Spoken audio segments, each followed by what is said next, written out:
friends, and thanks for listening to the Capital City Soccer Show, your independent source for everything Austin FC. On today's show, we're going to talk about a new player arriving to Austin. We're going to talk about the fate of Joe Corona.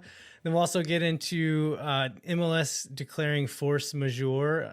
We'll tell you what force majeure means in case you don't know, and then also what that means for Austin FC and the rest of the league. My name is Landon Cottom, and I'm joined as always by Mr. Jeremiah Bentley.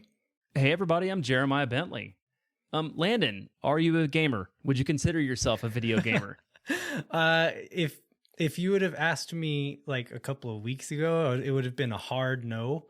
I'd have to think about it a little bit more now, and it's still the answer's still no, but more so than I was a couple of weeks ago.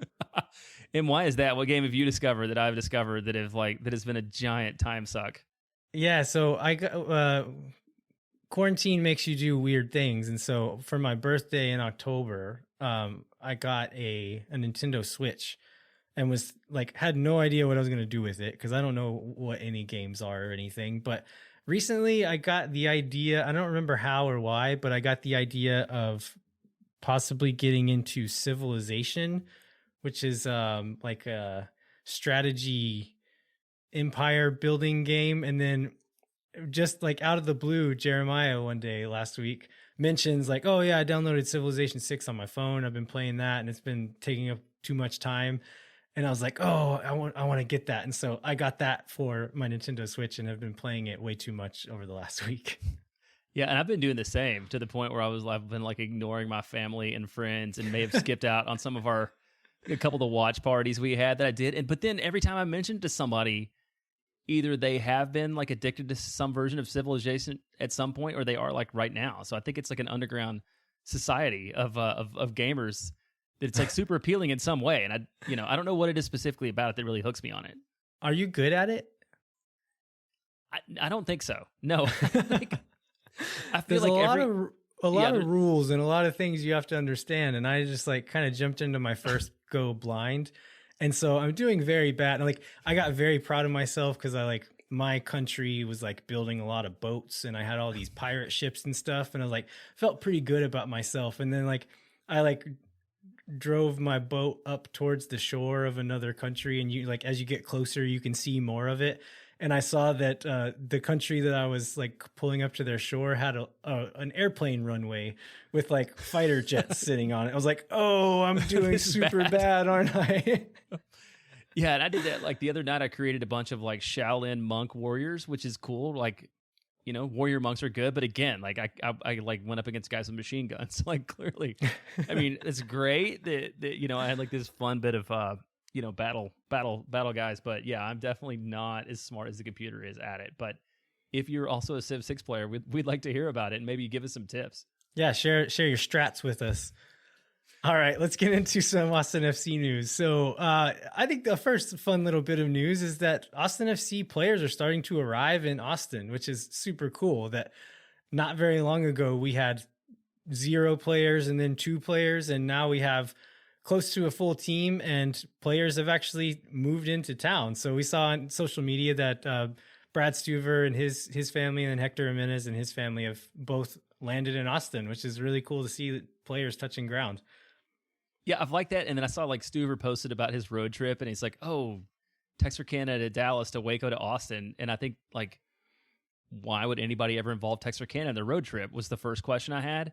And it's because if you're driving from Columbus to Austin, like you have to go through Texarkana. So I don't think like he intentionally, went out of his way to visit the great city of Texarkana, Texas along the way. And the other thing that we noticed, which I think is something we knew, is like we've seen some good shots of Fairmont rooms because that's kind of where they're putting them all up while they find housing, which seems like a pretty good option if you're a player. Yeah, not a bad place to stay while you're looking for your own place. I think the biggest bit of news since the last show is the signing that was announced today. We're recording this on Tuesday. We were originally going to record on Monday night, and then we saw green smoke from Anthony Precourt, and so we decided to push it back a day. And so we have one player to talk about, which is Diego Fagundez. So Jeremiah, you have a quick little bio of Fagundez. Tell us who he is. Yeah, I'll give a little quick rundown of that. So he is Uruguayan born, but I think Massachusetts raised. player. He is 25, but he's spent 10 years already in the league with the New England Revolution between 2011 and 2020. Blew my mind that he was only 25 whenever those rumors started, because I've been hearing his name forever, it seems like. And like sometimes like you think you've been hearing it forever, but the truth is you have been hearing his name forever. He just joined the league when he was like 15 or 16 years old. Yeah, it said he played his first match against Chivas USA, long gone, dearly departed club. It's 16 in August of 2011. So he's been around forever. So a lot of these stats about him are, he's the youngest to do basically everything in league history. So he's made 265 starts already at age 25, scored more than 50 goals, 45 assists, and there's just like the youngest blah, blah, blah, blah, which is a lot of it. But let's talk about him as a player, and particularly maybe where we see him slotting in Austin FC. Yeah, so I had a little bit of time to watch a little bit of video on him today, and I had some ideas of where I thought he was going to play based on just the video and the pieces we have in place. So he's definitely very attack-minded player. His skill sets are very much attacking. He played a lot of number 10 for New England, but also played on the wing. And then under Bruce Arena, ended up playing a bit of like central midfield as well, which I don't think is really his strongest position. But strongest position is kind of that attacking line of midfielders. So on the wing or the number 10 spot. And watching watching the film, I was thinking if Cecilio is going to be playing on the left wing, which I've always kind of assumed that was going to be his spot. And then I think a lot of us are hoping we'll sign a big name number 10 DP. Then that would mean Fagundez would be out on the right wing. And so that was kind of like what I was going to guess here. And then I was reading some more articles, and there's a quote in the Boston Globe where Fagundez told the reporter that Josh Wolf told him that he wants to play him on the left wing or at the number 10. And so that just like blew my my theory out of the water. So it's a little bit concerning to hear that, because does that mean, are they going to put Cecilio at the 10 and Fagundez on the left wing? Which Cecilio can play the 10. I think he's good there, but I think Austin FC would be a better team if we had a better player than Cecilio at the 10 and he could be in his best position. Or are they counting on Diego Fagundez to be our starting number 10? And again, I think he's good. I think he's a good number 10. If like, I don't know if he's going to be the guy who's supposed to carry the offense. That's a little bit concerning, because he is good, but he's not, he's not the type of like these guys that you see carrying these teams on their back, like the guys in Portland or Nico Lodero. He's not those guys. He's not at that level. And so, yeah, I don't know. What do you think, Jeremiah? Yeah, and I want to add on to that, but just like if you look at his numbers, I mean, 2018 was probably his best offensive year, and he scored 9 goals and got 10 assists, started 30 of 33 games, but he's seen reduced playing time over the last couple of years. So again, if he's going to be the starting number 10, like that kind of comes back to a few questions about where the goals coming from the attack. Like he doesn't seem like that he's your natural like create for other people that are going to lead to a lot of goals or anything like that. So, I think he's a nice player on a wing playing number 10 some, but I still really, really, really, I think like a lot of people hope that we get somebody else to fill that slot and that he ends up being on one of the wings. He's probably a better winger than Rodney Redes right now. So he's, he would be one of our starting wings for sure. But you'd think there'd be another spot for him. I think we should also mention his hair. I mean, I don't know if you like looked at, like if you go through pictures of him, he looks like 7 different guys, because he's had like a wide range of haircuts, most of which are bad all throughout time. Yeah. It's some questionable facial hair choices as well, but he's like leveled. He seems to have leveled it out at times, but yeah, it's always something kind of wild. But you mentioned his decreased playing time. It seemed like that was in conjunction with when Bruce Arena took over. It's from just kind of reading between the lines of quotes in various articles. I don't think he and Arena got along super well. Maybe they did, like, I don't even know, like on a personal level, but on a, as far as just like what they thought about where he should be playing and how he should be playing, I think there was probably some tension there. He was played a little bit deeper sometimes in like a central midfield role, which is not his strongest position. He mentioned in an article, like, he wants to get forward and attack and not really worry about tracking back as much to defend or doing these other duties. He wants to be an attacking player.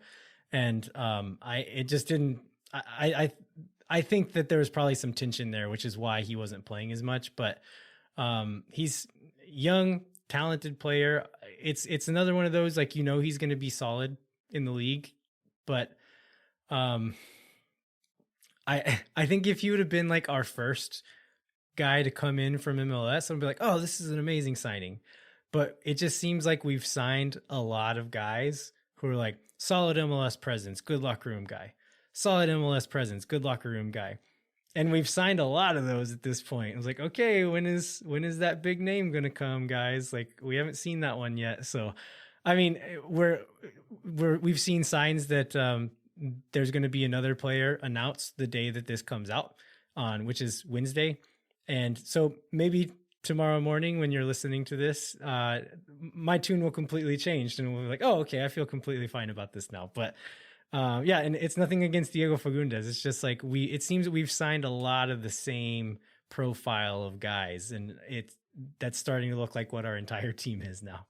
Yeah, I think to the specific example on that, like if you look at our attacking front right now, it's Cecilio Dominguez, Diego Fagundez, and Danny Houston, right? And sure, there's a ton of potential, all of them, but there's also, questions about all of them too. So there's not 100% upside on any of those guys. So I can imagine a future where they're this amazing, flowing, flexible, force of forwards who are, causing a lot of trouble, but also that like assumes that they're performing to the best of their ability, and Josh Wolf is getting everything out of them all at once. And then you see a future where they're all like kind of a mess, and we're signing replacement for them next year too. Yeah. So we'll see. Like we said, we're recording this on a Tuesday night, so there will very likely, just from seeing clues on social media, there's very likely going to be another player announced on Wednesday. So we'll talk about that player next week. Hopefully we like him, but we'll have more info for you on the next episode. Let's jump into some more more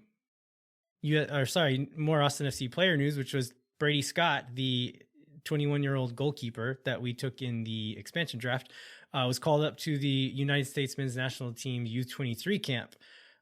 So there's 3 keepers called in that age group. So JT Marcinkowski and David Ochoa, who are both really highly regarded. And I think Marcinkowski might be the starter. Yeah, he was the starter like late. Now. He was a starter late in the year in San Jose. And then I read this other article about Ochoa that said he's potentially the starter for RSL this year. So it's a pretty strong group in terms of potential. So I don't know that Scott will see a ton of playing time, but it's a whole lot better to have him called up for that rather than him not being called up for that in terms of people identifying his future potential. Absolutely. Yeah. And anybody who knows, this is kind of a different January camp than what we've seen in the past, but traditionally January camp is used to call in domestic players. So guys who are playing in the US. And so it's not always your strongest United States roster. I think this one's a little bit different, probably looking at Olympic qualifying and things like that. They probably are calling in a lot of the best available. That's not to say there's not some guys playing in Europe that would be called in ahead of some of these people or in other countries. But it's really cool just to see an Austin FC player getting that call up and getting the chance to move himself up that list. Yep. Well, let's talk about an Austin FC player who was an Austin FC player and then wasn't, and now officially isn't. And we talked about this a little bit last time because Joe Corona had been selected in the re-entry draft by Houston when we last recorded, but he has now officially signed with the Houston Dynamo, and has caused social media account fights, which are always entertaining. Yeah. So the reason this is news is because some people didn't expect Houston would actually sign him, right? Like there's a lot of talk of him potentially holding out for even more money and just leaving and going back to play in Mexico again. And so it was not entirely surprising, but a little bit surprising to see when Houston actually did sign him. So one thing that I wanted to kind of point out is I saw on Twitter that I can't remember how they phrased it, but essentially was kind of hinting at like they wanted to see Austin be a bit more ambitious and like spend that extra money. And I think one thing to point out about MLS is like that's not the part of the roster where you show ambition, right? Like it's about value. Like if you value Joe Corona at a certain amount, you should not pay more than what you have budgeted for that quality of a player, because it's a salary capped league. If you're Real Madrid and you like Joe Corona or whoever the player is, and they want a little bit more, give them a little bit more. It's fine. But in MLS, you have to stick to that budget. And so Joe Corona is the kind of player that if he wants more money and you don't value him that high, let him go.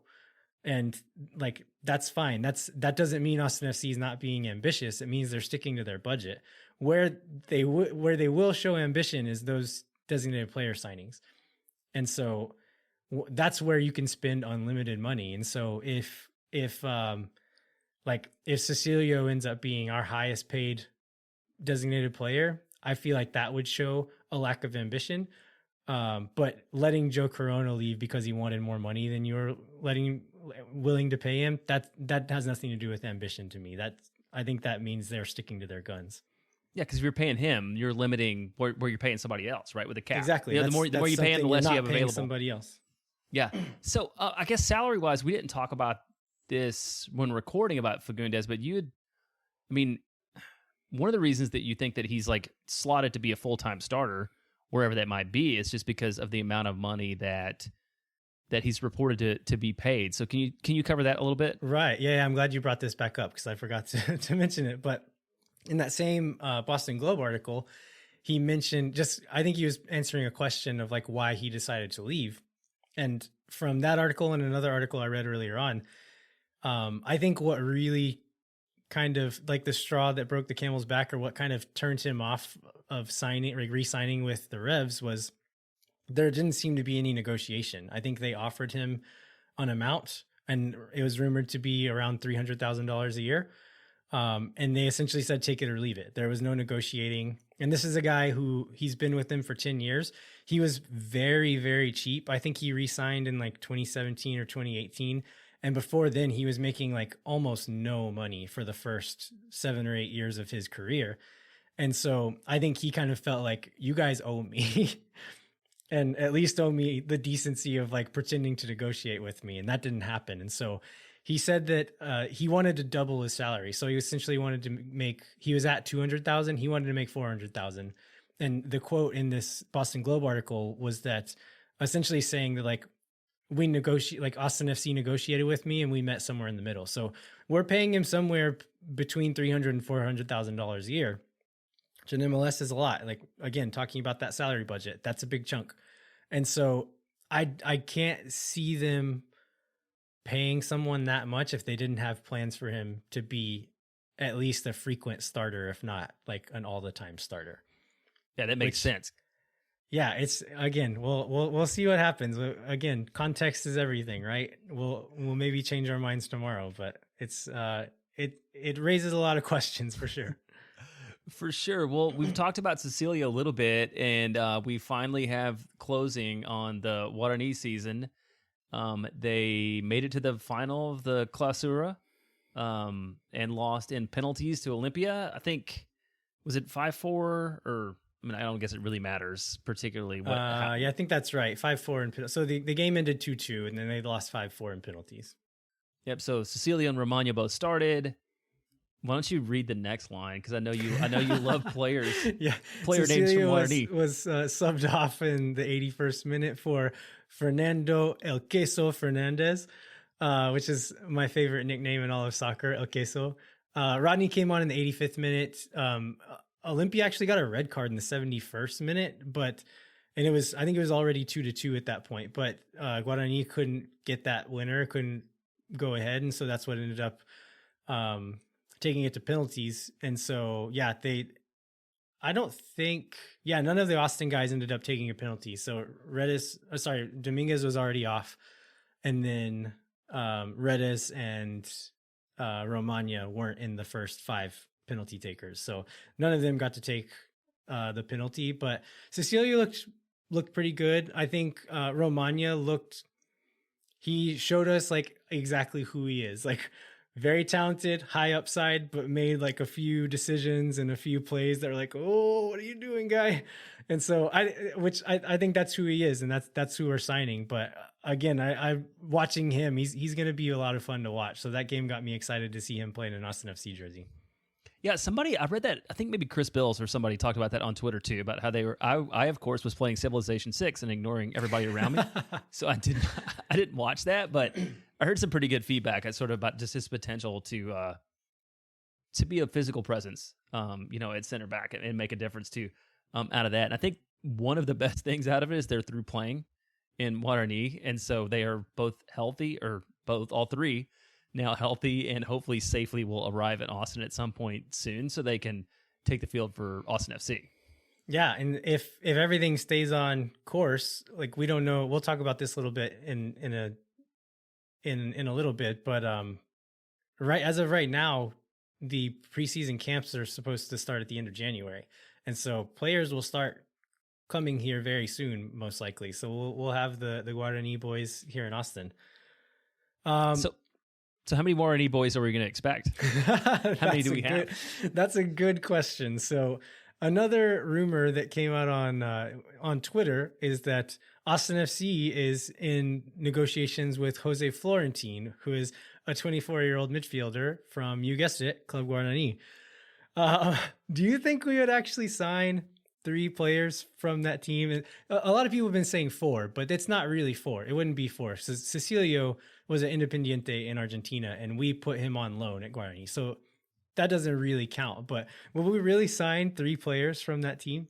That just seems really hard to believe. It's just with that team, in that league. I mean, if somehow with the opportunity to sign 3 players off a playoff finals team out of Brazil or Argentina, you'd be all over that. But it seems hard for me to believe that would be true. What do you think about it?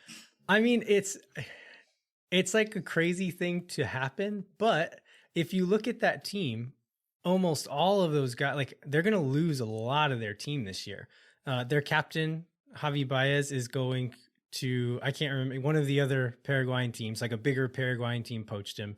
That's happened with a few of their other players. They've got Rodney and Romagna coming to MLS. Jorge Morel, who is a midfielder for them, is rumored to be coming to MLS as well. And so like, it seems like a crazy thing to do, but at the same time, if you think he's good enough, and I imagine the price is cheaper buying from Paraguay than it is from Argentina or whatever. Like if you think he's good enough, then yeah, do it. And I watched some video of him as well, and he's good. He's like, as of right now, he's a better player than Rodney Redes is. Wow, but what about all your international slots if you're filling them up there? I don't know. That seems hard. I would hate to be a fan of that team, like somebody who grew up in that town. Yeah. This year, and you finally, I'm thinking this is probably a really successful year for them, and they probably got more attention than they usually get. And the end result is that everybody's gone because anybody that's of any ability is signed with someone else. Yeah. I don't.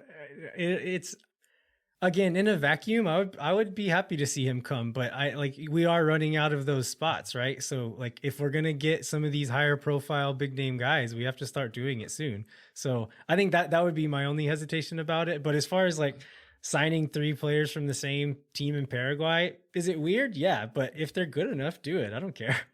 Yeah, I guess there's no reason to not do that. Like you should, if you believe in a guy, you should go ahead and sign him and not hold it against him just because you like hit your quota on Guarani players. That's probably fair.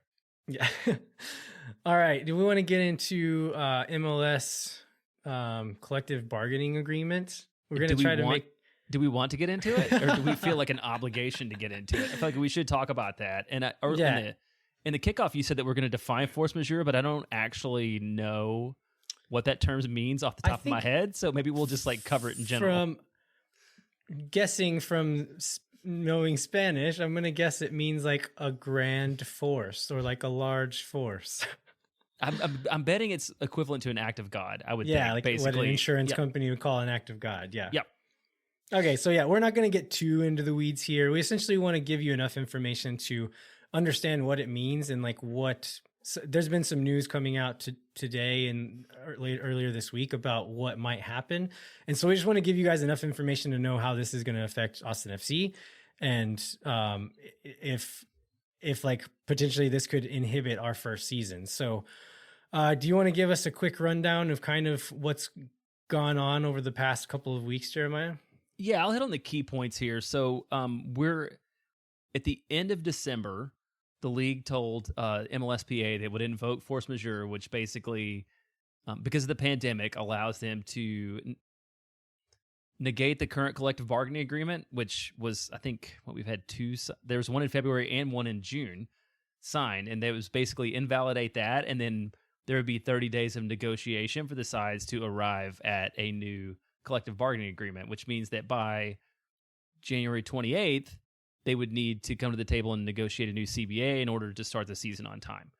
And that was the original start. And then what we just today, we had the first offer from the league to the players. And really, this is just like us reading athletic articles from Tenorio and Stachel. And so, like, if you really want to dive deep into this, please refer to their work and not ours. But basically, you know, the league has said, because I think the claim is they lost $1 billion last year in revenue because of the effect of the pandemic. MLS is more dependent upon game day revenue than like any other American sport. So they were hit extra hard. And because of that, and because they expect reduced attendance to continue strong into 2021, they're like declaring this, and they want to renegotiate the CBA, and they made sort of their first offer, which the players are now considering. So maybe you can cover that a little bit. I think I can explain the offer briefly and still get important points in. So what they're essentially offering to do is to extend the current collective bargaining agreement out 2 extra years. But instead of, so like the way the current one is set, there would be more money for players and an like increasing year over year. So each year teams would be allowed to spend more money on players, which means players are making higher salaries on the whole. Instead of adding to the end of it, they're essentially taking the 2020 numbers, so like salary budget rules and all of the bonuses and all that stuff that existed for 2020. They're going to keep those exact same rules for 2021 and 2022. And then the current collective bargaining agreement, when the money would then be expanding, would start from the 2023 season and go on from there. Right. And then ending, so then that would end in 2026 and not in 2024. Which is a little bit interesting because that's also the year that we're hosting the 3-nation North American World Cup, which aligns at the end of that, which potentially is a year where a lot of money would be made. And so I think the owners, basically, the point of it is the owners would take additional costs or additional financial hits right now, and then but to give themselves more financial security long term.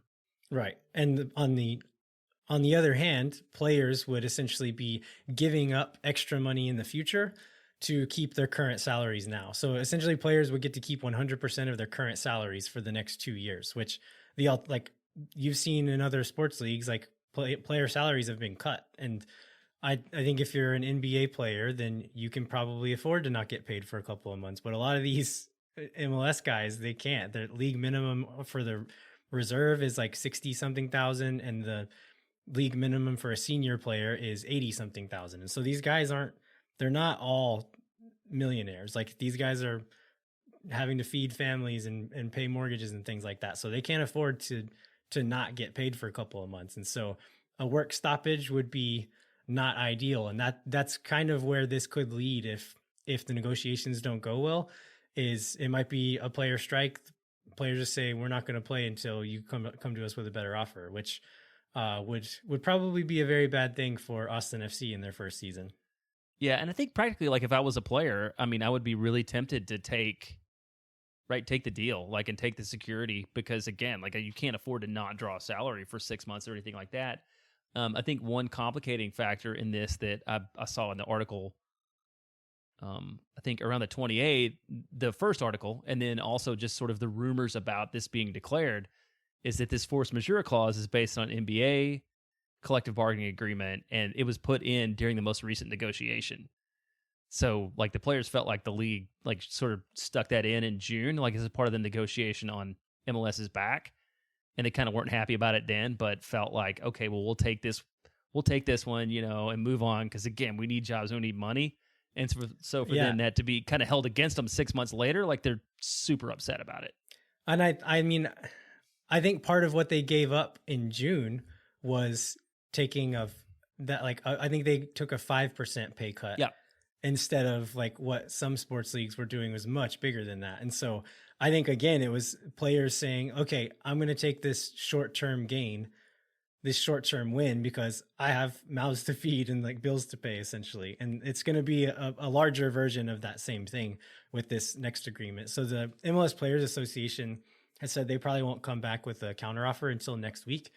But it seems like a decent deal for players, like something that the players will probably be open to. So I don't think it's going to lead to a work stoppage, but who knows? We've seen crazier things happen in the last year. So yeah, let's talk about what it means to Austin FC. I mean, one, it's just like with everything, this never seems very easy. It's like one more barrier to the team actually taking the field in 2021 on time. As we mentioned, the training camps are supposed to open in late January, and that's not going to happen without a CBA probably. On the face of it, the league's still shooting for opening the season in early March, which is super up in the air for a number of reasons. And I think you saw a quote in the article today from The Athletic particular to that. I think on the last episode of Allocation Disorder and then in this Athletic article, which are both made by Paul Tenorio and Sam Stejskal, that they didn't say outright, but they kind of hinted at the fact that they've talked to people within the league and like some of their league sources who don't really think that the league is going to start in March. And so those guys have really good sources and are usually 100% right. So I would be surprised if the 2021 MLS season starts in March. One other thing that I saw in this article was that one part of the collective bargaining agreement that would continue into 2021 or would start in 2021 as planned is this under 22 initiative that they've been planning, which the reason I bring that up is because there's a direct Austin FC link, which is we don't know exactly the money situation with Rodney Redes, but I've seen Paul Tenorio and then some other people like league pundits say that they imagine Rodney Redes probably falls into this under 22 initiative. And so essentially going to save us cap space on Rodney for the salary that we're paying him. So that's a good news in this and that because that could have really thrown off Austin FC's roster build, right? If we thought Rodney was going to be one designation and then he ends up being another one and is taking up way more of our salary budget than we thought he was going to. Yeah, reduce our flexibility from the way we had planned on building the roster out from the beginning, for sure. All right, anything else we want to cover before we take a break, Jeremiah? No, I think right now is a really good time for a break. All right, we'll be back in 1 second.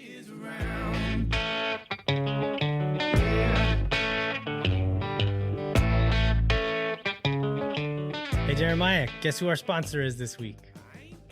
Is it FVF Law? It is. This week's Capital City Soccer Show is brought to you once again by our friends at FVF Law, the official injury lawyers of Austin FC.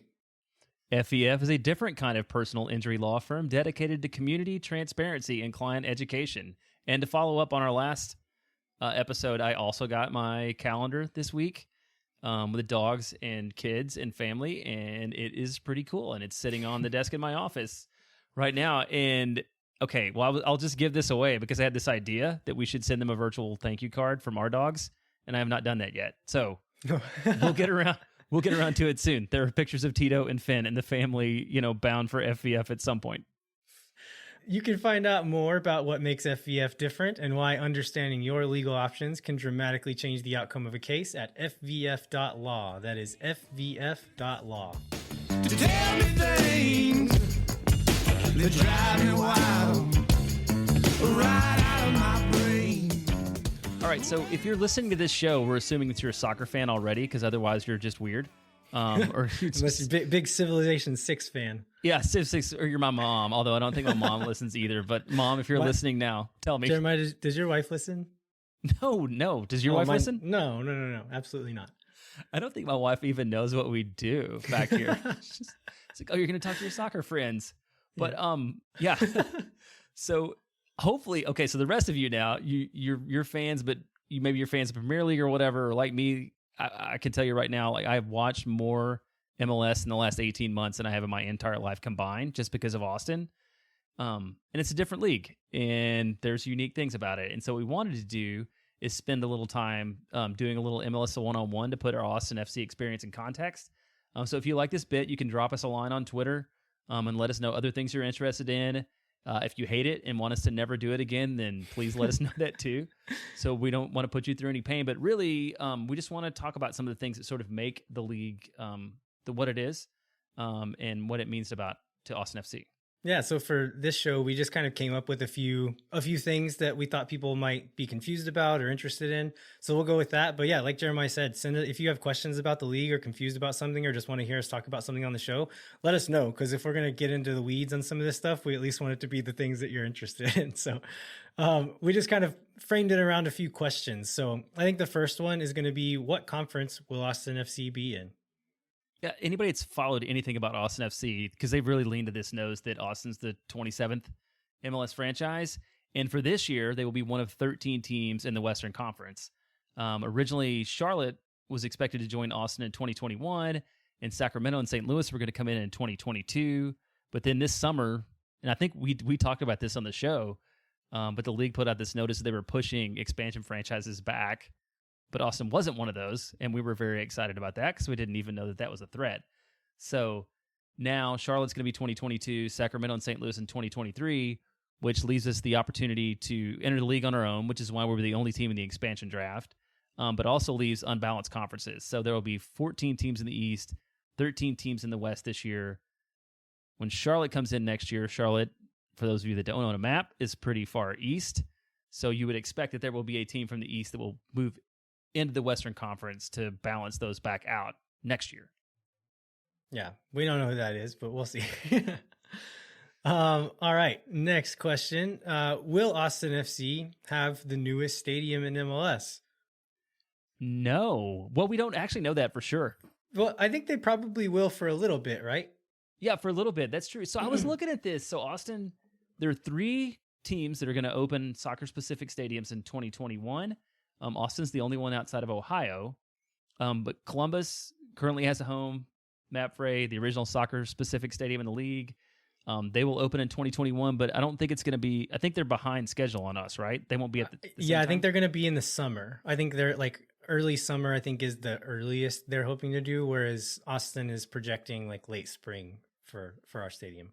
That's true. So we will be for a little while. And then the other one is FC Cincinnati, which plays at Nippert Stadium, which is the home of the Cincinnati Bearcats, who played in a New Year's Day bowl game that I happened to watch for some reason. But they're also planning on opening a stadium this year, and they actually are the largest of the 3. So that was interesting. So Austin's 20,500. I believe Columbus is exactly 20,000. Cincinnati is planning on opening to 26,000, which means I think they better get better quickly in order to fill that. They've had good attendance though, right? Like, I don't know about, well, not this year. Nobody had attendance this year, but they had good attendance that first season. So I think they'll be okay. Because if they want to keep the attendance high, then I think you're right. They need to do better. Yeah, I think they're a little bit like Sacramento, where they weren't necessarily like a natural fit that was really high on the expansion list, but they had so much support for USL. Like they were drawing MLS level attendance in USL. They sort of moved up the priority. And so, so hopefully they will need to fill that stadium. Yeah. All right. Let's move on to the CONCACAF Champions League. So LAFC made it to the final of the CONCACAF Champions League this year, and they would have been the first MLS club to do so in the current format. They ended up losing to Tigres in the final, which leaves the door open for Austin to become the first MLS team to win it. But the question here is, how does an MLS team qualify? How can Austin FC qualify for this next season? Well, first, I forgot to include this in the outline, but it's the Scotiabank CONCACAF Champions League, right? So I think we need to credit them for that. We need to make sure to include all the sponsors for everybody. But yeah, in a normal year, there's 4 spots for the league. One goes the MLS Cup winner, which is the team. Well, no, wait. The MLS Cup winner one goes to the Eastern Conference winner, one goes to the Western Conference winner, and then the 4th spot goes to the U.S. Open Cup winner. Technically, it's MLS Cup, Supporters Shield, the conference winner from the conference that didn't win the Supporters Shield. So it just seems easier to just say Eastern Conference, Western Conference. And then the U.S. Open Cup is the 4th. U.S. Open Cup being, I think since like 1914, they played it every year, but it's an annual tournament that includes all levels. I wrote American football, but yeah, of soccer or American football, depending upon whether or not you're Bob Bradley. It's been held for over 100 years. It's one of these where everybody, like I think Josh Jackson's team like plays in some early round of that. Like, yeah. I mean, I think it's open to like every team in the United States. Yeah, that's awesome. And then there's some weird things with Canadian teams, right? Like if a Canadian team takes one of those other spots, then it goes to like the next. Yeah, the next best team that doesn't qualify through another means, because they've got their own, like there are qualifying spots for Canada too. So for this year's tournament, which theoretically is going to start this spring, the 4 league participants are Columbus, which is the MLS Cup winner from this year. That's pretty easy. Philadelphia, they had the best regular season record. So that, again, makes sense. And that's where the fact that the Supporters Shield winner comes above conference winners makes a difference. Then the third one is Portland, because they won the MLS is Back tournament, and that was the incentive to try to get people to play hard in the MLS Back tournament, I think, was to get a spot in this. And then the 4th one goes to Atlanta United, who didn't have a very good year, but why don't you explain that? So since there was no U.S. Open Cup this year, instead of trying to find some other way to like give it to a team who was actually good this season, they just said, Atlanta won the U.S. Open Cup last year, we'll just give it to them again. And so Atlanta had a terrible year, one of the worst teams in the league, and they're going to CONCACAF Champions League next year. Yeah. And so that usually that tournament would start, the group play for that tournament would start in February, March. Theoretically, it's still on the schedule for then, but we do not expect that to happen. Yeah, it'll happen maybe sometime this year. That's about all we know. All right. Any other MLS 101 stuff before we move on? No, I think we've hit it. So like we've said, hopefully if you've enjoyed it, or if there's a thing you want to know about, there's a pretty good chance we don't actually know, but we're really good at Googling things. So we'll be happy to look it up and give our own perspective on it. And one day, I think we're going to have to get into allocation money at some point, Jeremiah. Okay, one day at some point. When we we'll spend wait until some, there's we'll wait until there's like a good Austin FC example to get into it. Maybe that'll make it a little easier to understand. But I think it's worth covering at some point. But it's a rough topic to try to explain, and also to understand first before you can explain it. Yeah. Well, so I did see somebody put a Total Soccer Show does like a 101 or did a 101 series thing, and they've got a really good one on allocation money, and maybe we can just put a link in the show notes for the people that want to hear about that before we get around to it. I think it would be cool. Yeah, that's a good idea for sure. Okay, so I think before we wrap up the show, we wanted to tease our next 2 shows. So on January 5th, in honor of January 15th, which is the 2-year anniversary of the official Austin FC franchise announcement, we're going to have our friend Alexi Lawless back on the show. We interviewed him last year on the Austin Anthem podcast on the 1-year anniversary, and then we're going to have him on the Capital City Soccer Show this year. So we'll have Alexi Lawless on to kind of talk about the progress that Austin has made in the last year and just kind of get some of his takes on the team. And then the week after that, as we've mentioned on the show before, January 21st is the MLS Super Draft, where Austin FC will get the chance to pick some of the best college players in the country to join the team. So we're going to have on Travis Clark, who is, I believe, is content editor of Top Drawer Soccer, which is it's like the highest regarded youth and college soccer publication in the country. And so this is a guy who knows these players, knows youth soccer, knows college soccer like the back of his hand. And so we're going to get him to come on and kind of tell us what to expect from that super draft and give us maybe a list of players that we can look out for. Yeah, and that should come out. I think we can stay on this schedule, but so we should have Alexi on the 12th and then Travis on the 19th. So that'll be like 2 days before. So it should be really fresh information on it. And one other thing I want to say about Alexi, it's like, and you mentioned this last time when we booked him, like he's really easy to work with and cool and responsive. And I know you said that, but like it blows me away. Yeah, Like he's been like super accommodating about everything, and he's like, "When do you guys usually record?" And I'll just like make time for y'all. And it's like it's awesome. I really look forward to it.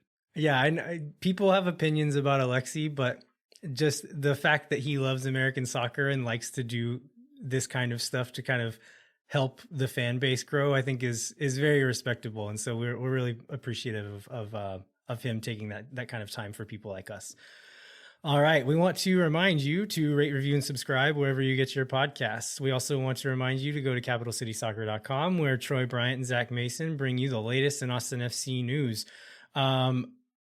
What's a good article that we can point people toward, Jeremiah? Hey, you know what's a good one is Troy, I believe it's Troy, just went and took a bunch of photos of the stadium. So they've had this like sort of evergreen article that covers all the aspects of the stadium, but they went back in and took new shots of all the seats being in, and there's that like Home of Austin FC sign that just went up that's like shaped like a tree outside the world's most Instagram discount tire store, which looks even weirder now with that in front of it. But that'd be a really good article for folks to check out, is if you don't get the chance, like some of us do, to drop by the stadium like once a week, like just because you want to find a reason to do it. Like they've done a really good job of highlighting that. One other update we wanted to give before we wrapped up is we mentioned on the last show that Los Verdes was doing a fundraiser for the Capital Area Food Bank, and they ended up raising over $6,200, which is really great. Is there any other details you want to cover about that? No, I just really appreciate everybody contributing to that. One thing, so the giveaway we had was this 1-track album featuring Adrian Healy from Austin FC.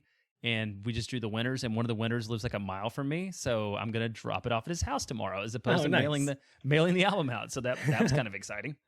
All right, we've already kind of teased the next show. We'll be back in a week or so with Alexi Lawless. Until then, I'm Landon Cottom. I'm Jeremiah Bentley. We'll catch you next time.